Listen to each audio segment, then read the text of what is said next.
ভাবে একটি মহল হত্যা করেছে, শহীদ করেছে।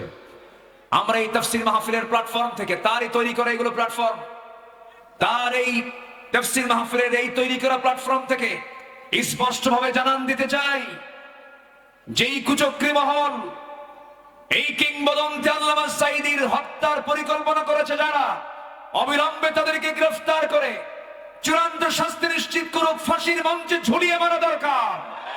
রাজি আছেন কারা কারা? হাত উঁচু করে দেখান মুসলমান।